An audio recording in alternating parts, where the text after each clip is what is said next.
আমরা কেন চিকিৎসা সেবায় ভারতের উপর নির্ভরশীল?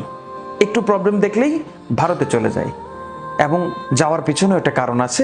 ভারত ভালো ট্রিটমেন্ট করে, ভারতের সরকারি হাসপাতালগুলোতে ভালো ট্রিটমেন্ট হয়, ভারতের সরকারি হাসপাতালে গেলে ভালো ডাক্তার পাওয়া যায়। কেন? আমাদের সমস্যাটা কোথায়? আমাদের বাংলাদেশের ডাক্তারদের কাছে বা তাদের হাতে কি কোনো জৌলুস নেই? তারা কি ভালো ট্রিটমেন্ট দিতে পারে না? এটাই কি আমরা বুঝাই, নাকি অন্য কোথাও কোনো সমস্যা? আমি আজকে কিছু সমস্যার কথা আপনাদের সামনে তুলে ধরব। আপনার ভিডিওটা শেয়ার করতে থাকেন, আমার কথাগুলো মনোযোগ সহকারে শুনতে থাকেন, এবং যদি মনে করেন আমাদের সমাজে আমার এই কথাগুলো ছড়িয়ে দেওয়া প্রয়োজন, তাহলে অবশ্যই ছড়িয়ে দিবেন আপনার প্রয়োজনে। সবচেয়ে বড় প্রবলেম হচ্ছে আমাদের সরকারি হাসপাতালগুলোতে আমরা ভালো প্রপার ট্রিটমেন্ট পাই না।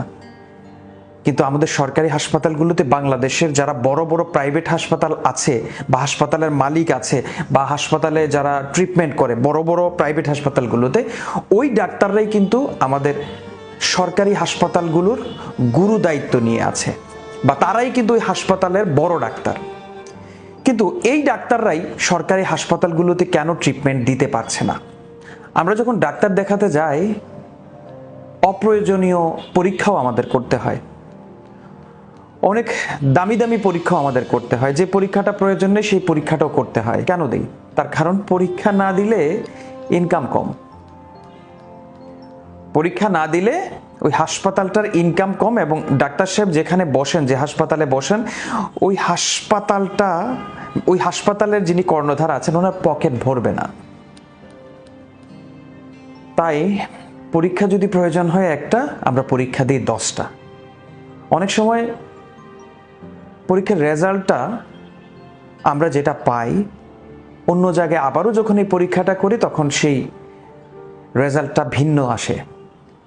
এই ভিন্নতার কারণে আমরা আস্তে আস্তে করে বাংলাদেশের এই ট্রিটমেন্ট থেকে আস্থা হারিয়ে ফেলছি। আরেকটা প্রবলেম হচ্ছে ঔষধ কোম্পানি।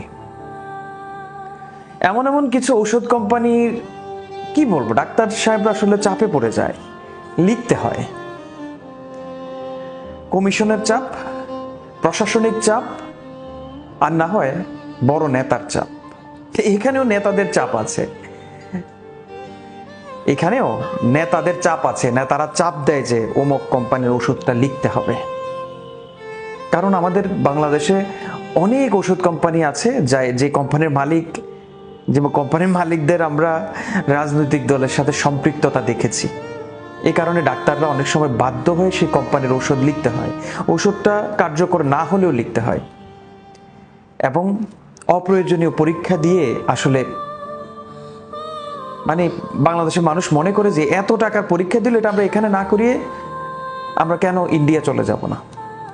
এই যে ওষুধগুলো দিল, এক গাদা ওষুধ দিল, ফাইল ভর্তি ওষুধ।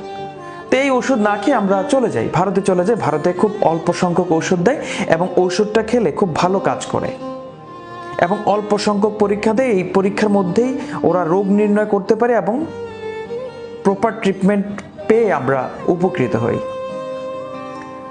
তো বলেন, আমরা এতদিন যে স্বাধীনতা করলাম, তারপর স্বাধীনও হলাম, তারপরে আবার ট্রিটমেন্টের জন্য ভারতও গেলাম, তাহলে এই স্বাধীনতার প্রয়োজন কি ছিল? কোনো প্রয়োজন নেই।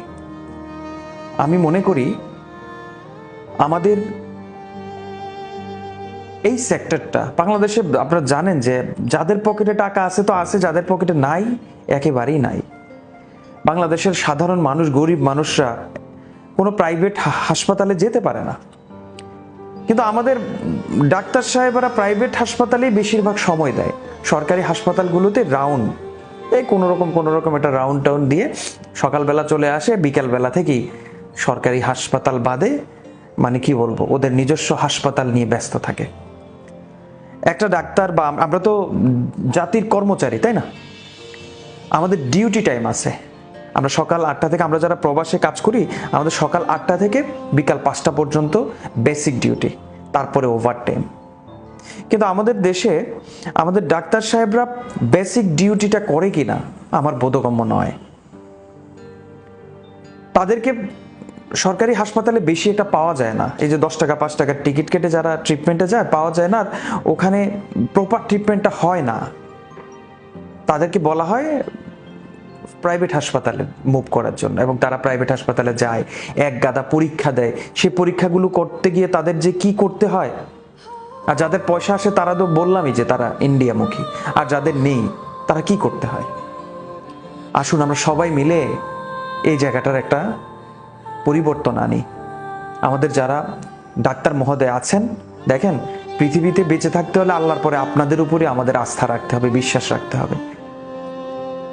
আপনারা, অনুরোধ জানাই, এই গরিব অসহায় মানুষগুলোর জন্য আপনারা সরকারি হাসপাতালে প্রপার ডিউটি করেন, এবং তাদেরকে কম ঔষধ দিয়ে বা তাদের যে পরীক্ষা নিরীক্ষাগুলো আছে এগুলো কম করিয়ে প্যাথোলজি বিভাগকে মানে আঙ্গুল ফুলে কলা গাছ না বানিয়ে যতটুকু প্রয়োজন ততটুকু পরীক্ষা এবং ততটুকু ওষুধ দিয়ে তাদেরকে প্রপার ট্রিটমেন্টটা দেওয়ার ব্যবস্থা করেন। আমাদের এই সেক্টরটাতে একটা আমূল পরিবর্তন আনেন, বিশ্বাসের জায়গা তৈরি করেন, তাহলে আমাদেরকে আর ইন্ডিয়ামুখী হতে হবে না।